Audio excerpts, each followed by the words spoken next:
তুলে তুলে তুলে তুলে, হ্যাঁ তুলে তুলো, নিয়ে আসো, তুলে নিয়ে আসো। টানো জোরে, হচ্ছেই না। আবার টানো, আবার টানো, জোরে টানো। এই হচ্ছেই না। এটা কি পারছো মা? এটা কি পারছো? হ্যাঁ, ম্যাঙ্গো।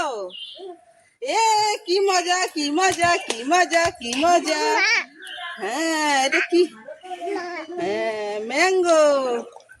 এইখানে দেখো, এই যে এখানে দেখো, এই যে। কোলে না, কোলে নিয়ে ওই আমগুলো দেখো, একসঙ্গে আমগুলো আছে, ওগুলো কোলে। আসো আসো আসো আসো, আর ম্যাঙ্গো আছে, আসো দেখাচ্ছি, আসো আসো, এইখানে আসো, এইখানে আসো। এই যে ম্যাঙ্গো, কত ম্যাঙ্গো দেখছো? হ্যাঁ, অনেক ম্যাঙ্গো। কি আনন্দ।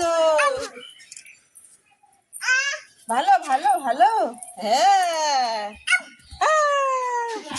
কে খাবে, কে খাবে এটা? তুমি খাবা?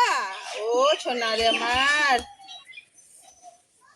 তোর মা প্রথমবার আসছিল, এখন খুশি পাইছিল, তুইও আসলি এবার প্রথমবার, তোরও খুশি। কি মজা, ম্যাঙ্গো। হ্যাঁ, ওই যে ওই যে ওই যে ওই যে ম্যাঙ্গো।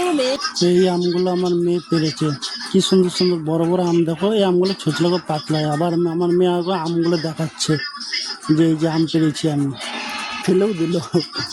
তো এই আমগুলো নিয়ে এখন দিদুন বাড়ি যাবে। আমাদের বাড়ি থেকে দিদুন বাড়ি অনেকটা দূর, প্রায় 7 থেকে 8 ঘন্টা রাস্তা। সেখানে মেয়েকে নিয়ে যাবো, তো দিদুন বাড়ি যাবে। আর এখানে একটা পুজো হয়, কালী পুজো। এটা কী পুজো আমি সঠিক জানি না। ওই যে তোমার 15খানা কালী ঠাকুর থাকে, এই 15খানা কালী ঠাকুর দিয়ে পুজো হয় এখানে, প্রত্যেক বছরই বলে হয়। তো এটা আমি এখনও জিজ্ঞাসা করিনি এটা কী পুজো, মানে আমি জীবনে কোনোদিন দেখিনি, এই প্রথম দেখলাম যে এক জায়গায় 15টা কালী ঠাকুর নিয়ে পুজো হয়। তা কেউ যদি জেনো আমাকে একবার কমেন্ট করে বলো না যে এটা মানে এই পুজোর নাম কি। মানে 15খানা কালী ঠাকুর নিয়ে, আমি শুনি কালী পুজো হয় যে একটা ঠাকুর থাকে কি দুটো ঠাকুর থাকে এই ব্যাপার, কিন্তু 15টা কালী ঠাকুর নিয়ে প্রথম দেখলাম আমি।